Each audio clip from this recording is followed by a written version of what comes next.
Hello दोस्तों, education magnet channel में आप लोगों को स्वागत है। आई होप आप लोग अच्छे होंगे, स्वस्थ होंगे, शानदार होंगे। आप लोगों को मालूम होगा कि हम लोग आगामी रेलवे एएलपी ग्रुप डी और टेक्निकल संबंधित सभी परीक्षाओं के लिए इलेक्ट्रीशियन थ्योरी आईटीआई के ट्रेड पढ़ रहे हैं। ठीक है, तो इलेक्ट्रीशियन थ्योरी में दोस्तों हम लोग इसके पहले 4 चैप्टर पढ़ चुके हैं और चारों चैप्टर का हम लोग ऑब्जेक्टिव क्वेश्चन भी लगा चुके हैं। आज हम लोग 5 नंबर चैप्टर चालू करेंगे जिसका नाम है डीसी परिपथ एंड रिलेटेड लो, यानी डीसी सर्किट और उससे संबंधित जो नियम होते हैं। ठीक है, जैसे उसमें हम लोग को पढ़ने को मिलेगा डीसी करंट किसे कहते हैं, एसी करंट किसे कहते हैं, रेजिस्टेंस का सीरीज और पैरेलल कनेक्शन क्या होता है, ओम्स का नियम क्या है, किरचॉफ्स का नियम क्या है, व्हीटस्टोन ब्रिज क्या है। ठीक है, परिपथ कितने प्रकार के होते हैं, तो सभी के बारे में हम लोग इस चैप्टर में पढ़ेंगे। तो आइए हम लोग चालू करते हैं डीसी सर्किट एंड रिलेटेड लो, जो आज का हमारा 5 नंबर चैप्टर है। तो आइए देखिए, डीसी सर्किट एंड रिलेटेड लो जो है, इसमें हम लोग फर्स्ट टॉपिक पढ़ेंगे डीसी करंट।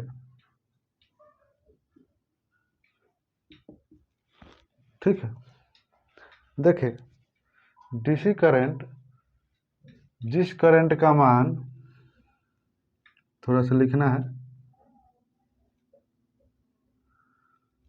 जिस विद्युत धारा का मान, विद्युत धारा का मान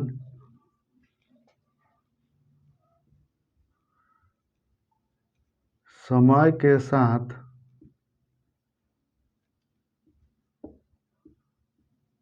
नियत रहती है, उसे डीसी करंट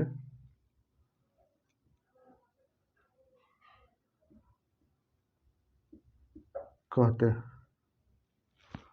ठीक है, देखिए डीसी करंट का जो साइकिल देखिएगा, ये आपका 0 डिग्री, ये पॉजिटिव होता है, ये निगेटिव होता है, और यहाँ तक 360 डिग्री होता है।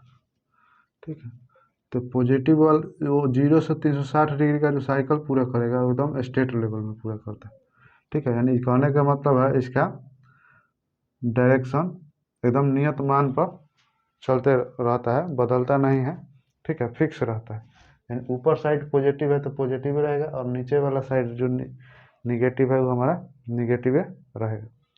अब देखिए डीसी का जो फ्रीक्वेंसी होता है,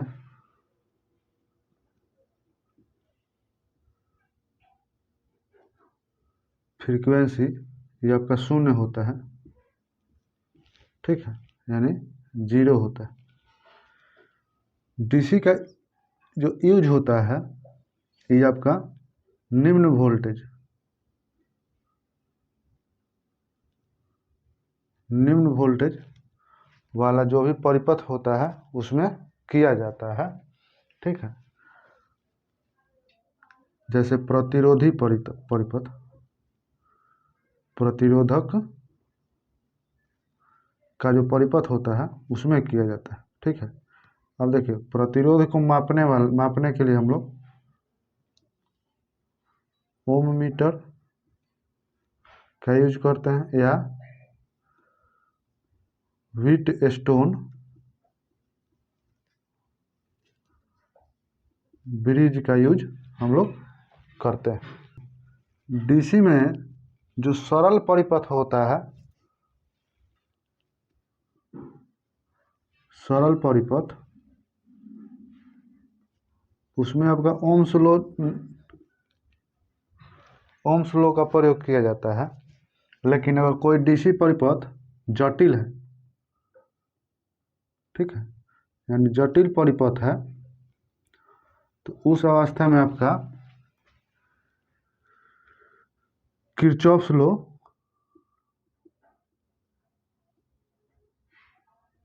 किरचॉफ का नियम यूज हम लोग करते हैं। ठीक है, तो आई होप आप लोग को समझ में आया होगा कि डीसी करंट किसे कहते हैं। यानी जिस करंट का मान समय के साथ फिक्स रहे, नियत रहे, उसे हम लोग डीसी करंट कहते हैं। और डीसी करंट का जो यूज होता है हमेशा निम्न वोल्टेज तक होता है। यानी कितना तक होता है, 650 वोल्ट तक किया जाता है। यानी ट्रांसमिट एक स्थान से दूसरे स्थान तक इसको 650 वोल्ट तक ट्रांसमिट किया जाता है। ठीक है, और जो डीसी परिपथ होता है, डीसी सर्किट, ठीक है, डीसी सर्किट जो होता है आपका 6 वोल्ट, 12 वोल्ट और 18 वोल्ट पर हमारा काम करता है। तो जितना भी परिपथ होता है सब लिखवा दिए हैं कि प्रतिरोधी परिपथ होता है। ठीक है, अब प्रतिरोध को नापने के लिए ओम मीटर का यूज किया जाता है और व्हीटस्टोन ब्रिज का भी यूज किया जाता है। अब देखिए, जो जटिल परिपथ होता है डीसी में, तो उसके लिए हम लोग किरचॉफ का नियम पालन करते हैं। और जो सरल परिपथ होता है उसके लिए हम लोग ओम्स लॉ का पालन करते हैं। अब हम लोग देखते हैं कि एसी करंट किसे कहते हैं। ठीक है, तो देखिए, जिस विद्युत धारा का मान समय के साथ बदलते रहता है उसे हम लोग क्या कहते हैं, एसी करंट कहते हैं। ठीक है, जैसे यानी कहने का मतलब कि मछली के चाल के जैसा जो करंट चलता है उसे हम लोग क्या कहते हैं, एसी करंट कहते हैं। तो इसका वेव देखिएगा, तो देखिए ये आपका 0 डिग्री से 360 डिग्री, ठीक है, ऊपर वाला पॉजिटिव और नीचे वाला निगेटिव। अब देखिए 0 डिग्री से एसी करंट चलेगा तो ये ऐसे चलता है। ठीक है, यानी ऊपर वाला साइकिल एक अवस्था में अगर पॉजिटिव है तो नीचे वाला साइकिल क्या है, निगेटिव है। अब देखिए फिर नीचे वाला साइकिल पॉजिटिव हो गया तो ऊपर वाला साइकिल क्या है, निगेटिव है। यानी ये अल्टरनेट अवस्था में चलता है। ठीक है, 1 सेकेंड में 50 बार फेज न्यूट्रल बनता है और न्यूट्रल फेज बनता है। ठीक है, इसीलिए हमारा इसका फ्रीक्वेंसी जो होता है, एफ जो होता है वो आपका 50 हर्ज होता है। और ये भारत का होता है जी। और अदर देश का जो होता है, अन्य देश का जो फ्रीक्वेंसी होता है वो आपका 60 हर्ज होता है। ठीक है, अन्य देश का कितना होता है, 60 हर्ज होता है। और इसका जो यूज हम लोग करते हैं एसी करंट का यूज हाई वोल्टेज में इसका यूज किया जाता है। जैसे आपका ट्रांसमिशन लाइन जो होता है 11 kV हो गया। ठीक है, यानी कितना हो गया, 11 kV हो गया, 66 kV हो गया। ठीक है, 1,32,000 kV हो गया, 2,20,000 kV हो गया। तो ये सब हाई वोल्टेज में हम लोग यूज करते हैं। अब देखिए, जो भी एसी पर चलने वाला उपकरण होता है, उपकरण उसको चलाने के लिए हमारा 240 वोल्ट प्रयोग में लेते हैं, अल्टरनेटिंग करंट। अगर वही आपका ये सिंगल फेज में रहेगा तो ये कौन रहेगा, सिंगल फेज में। अगर 3 फेज में उपकरण जो कोई भी चलने वाला रहेगा उपकरण एसी, तो उसको 440 वोल्ट हम लोग प्रयोग में लेते हैं। ठीक है, तो आई होप आप लोग को एसी करंट समझ में आया होगा कि एसी करंट किसे कहते हैं। आइए दोस्तों, अब हम लोग देखते हैं नेक्स्ट टॉपिक, इलेक्ट्रिक सर्किट, जिसको बोलते हैं वैद्युतिक परिपथ। यानी वैद्युतिक परिपथ किसे कहते हैं। ठीक है, तो इसके बारे में थोड़ा सा डिफिनीशन है कि वैसा बंद एवं पूर्ण मार्ग जिसमें विद्युत धारा का प्रवाह आसानी से होता है उसे हम लोग क्या बोलते हैं, परिपथ बोलते हैं। ठीक है, तो अब देखिए, परिपथ को बनाने के लिए 5 घटक की जरूरत है। ठीक है, जिस तरह हमारा शरीर जो बनता है 5 घटक से मिलकर बनता है, छित, जल, पावक, गगन, समीर, उसी तरह परिपथ को बनाने के लिए 5 घटक चाहिए। पहला घटक होता है सोर्स। ठीक है, तो आइए देखते हैं, सर्किट के माध्यम से हम आप लोगों को समझाते हैं। तो देखिए, ये हमारा एक प्रकार के बंद एवं पूर्ण मार्ग परिपथ है। ठीक है, जिसमें विद्युत धारा का प्रवाह, अगर इस स्विच को हम ऑन कर देंगे तो आसानी से विद्युत धारा का प्रवाह हो जाएगा। ठीक है, तो इस परिपथ को बनाने के लिए जो 5 घटक है उसको आइए देखते हैं। ठीक है, यानी घटक, ठीक है। तो पहले चाहिए सोर्स, एक नंबर में सोर्स चाहिए यानी सप्लाई, ठीक है। तो सोर्स के रूप में हम लोग क्या लेते हैं, बैटरी लेते हैं या जनरेटर लेते हैं या एसी सप्लाई के कहीं सॉकेट है तो वहाँ से हम लोग फेज और न्यूट्रल या पॉजिटिव निगेटिव हम लोग वहाँ से ले लेते हैं, ठीक है। तो फर्स्ट नंबर में हमारा सोर्स में बैटरी हो जाएगा, जनरेटर हो जाएगा, सॉकेट हो जाएगा। 2 नंबर में चाहिए परिपथ बनाने के लिए सेफ्टी डिवाइस, ठीक है। सेफ्टी डिवाइस कहने का मतलब है कि वैसा डिवाइस जो परिपथ को सेफ रखे, सुरक्षित रखे, तो उसके लिए हम लोग को सेफ्टी डिवाइस चाहिए। सेफ्टी डिवाइस में हमारा फ्यूज आ जाएगा, एमसीबी आ जाएगा या थर्मल आपका रिले आ जाएगा, ठीक है। नेक्स्ट चाहिए 3 नंबर में आपका कंट्रोलिंग डिवाइस। तो कंट्रोलिंग जो डिवाइस होता है ये आपका क्या करता है कि परिपथ को कंट्रोल करता है, यानी कहने का मतलब है कि ऑन या ऑफ करना होगा तो हम लोग स्विच के माध्यम से क्या करेंगे कि परिपथ को, अगर यहाँ से स्विच को ऑन कर देंगे तो विद्युत धारा का प्रवाह होने लगेगा और स्विच को ऑफ करेंगे तो विद्युत धारा का प्रवाह होना बंद हो जाएगा, जिससे हमारा परिपथ काम करना बंद कर देगा। तो कंट्रोलिंग डिवाइस में आपका स्विच भी आ जाता है और आपका एमसीबी भी आ जाता है। एमसीबी का फुल फॉर्म होता है मिनिएचर सर्किट ब्रेकर, ठीक है।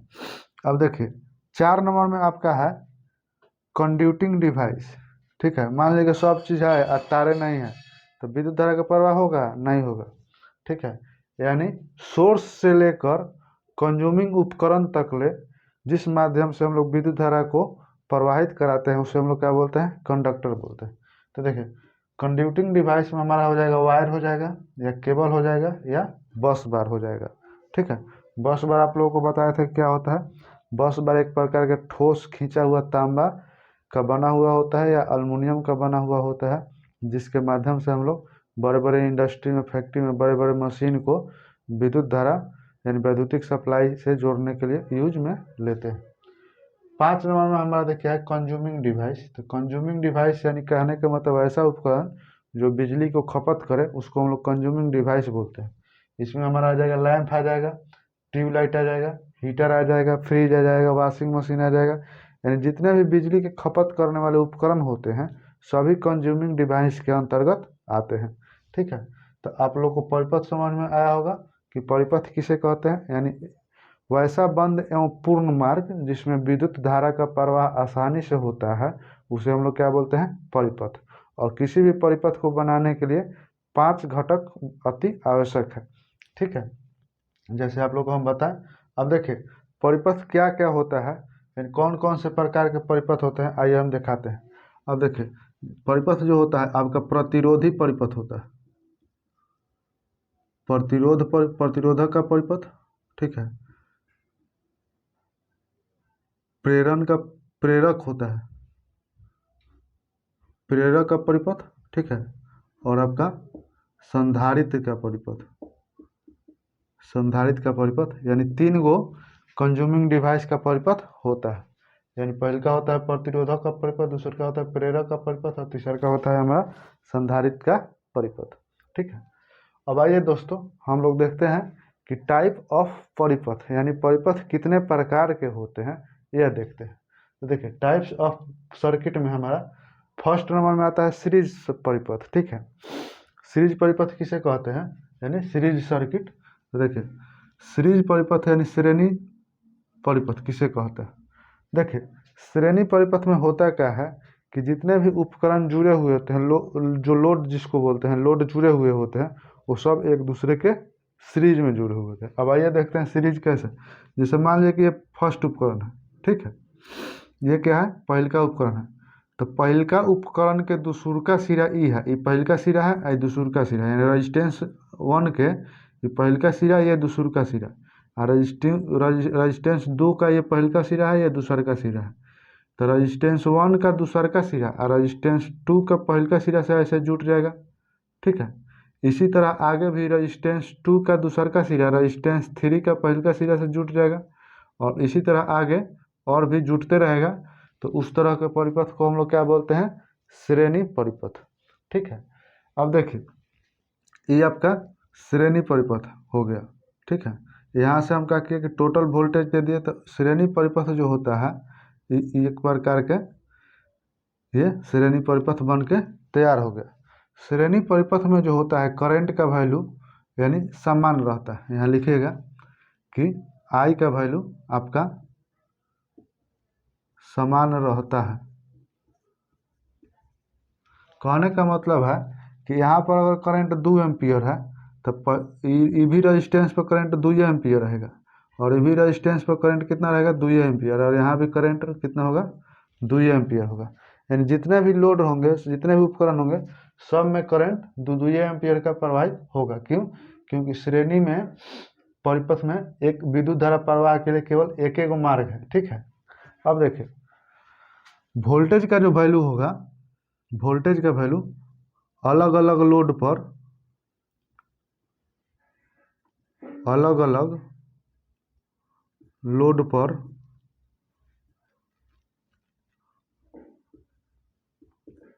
अलग अलग होगा। ठीक है, यानी कहने का मतलब है कि इस रेजिस्टेंस पर वोल्टेज मान लीजिए कि यहाँ से हम 200 वोल्ट दिए हैं, तो इस रेजिस्टेंस पर अगर आप वोल्टेज ना पिएगा तो मान लीजिए कि इस रेजिस्टेंस का जितना कैपेसिटी होगा उतना वोल्टेज को ड्रॉप करेगा।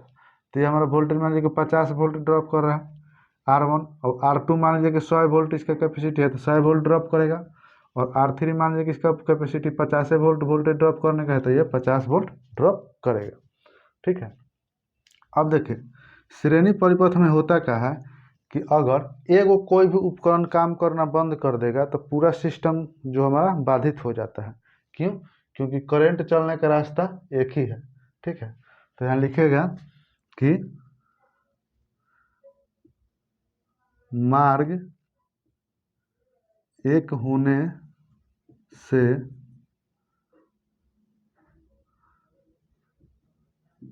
कोई भी लोड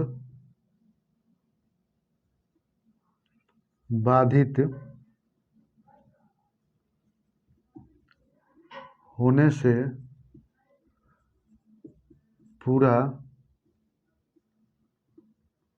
सिस्टम बाधित होता है। ठीक है, अब आइए दोस्तों 2 नंबर हम लोग देखते हैं कि पैरेलल सर्किट, जिसको हम लोग बोलते हैं समानांतर परिपथ। देखिए समानांतर परिपथ में होता क्या है कि जैसे 3 गो रेजिस्टेंस है R1, R2 और R3, तो तीनों रेजिस्टेंस का पहले का सिरा को क्या करते हैं एक साथ लेकर यहाँ जोड़ देंगे, और फिर तीनों रेजिस्टेंस का दूसरा का सिरा एक साथ लेकर यहाँ पर जोड़ देंगे, और इसको क्या करेंगे कि विद्युत सप्लाई से जोड़ देंगे। तो इस तरह का जो परिपथ हमारा बन के तैयार होता है उसको हम लोग बोलते हैं समानांतर परिपथ। अब देखिए समानांतर परिपथ में क्या होता है कि I का मान अलग अलग होता है। ठीक है, यहाँ पर वोल्टेज का वैल्यू समान रहता है। ठीक है, अब देखिए यहाँ पर अगर कोई एक उपकरण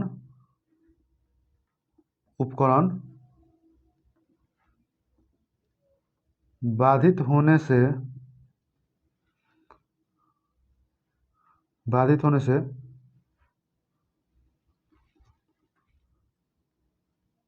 अन्य उपकरण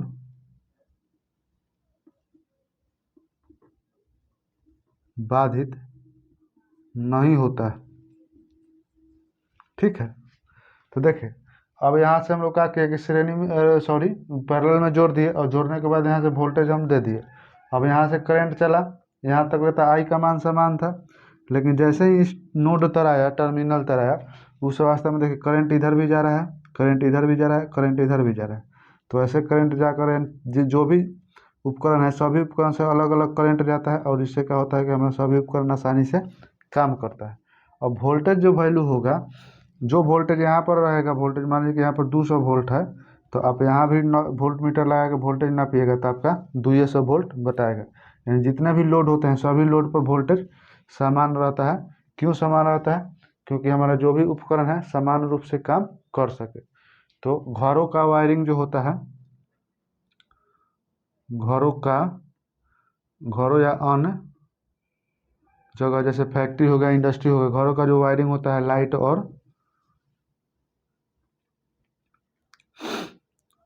और आपका फैन के लिए वो आपका पैरेलल में होता है, पैरेलल में होता है। ठीक है, ये आपका वेरी वेरी इंपॉर्टेंट क्वेश्चन है, कंपटीशन के परीक्षा में पूछता है कि घरों को वायरिंग जो होता है कैसे किया जाता है, तो समानांतर में किया जाता है। ठीक है, अब देखिए जी, नेक्स्ट जो हमारा टॉपिक है वो आपका है सीरीज पैरेलल सर्किट।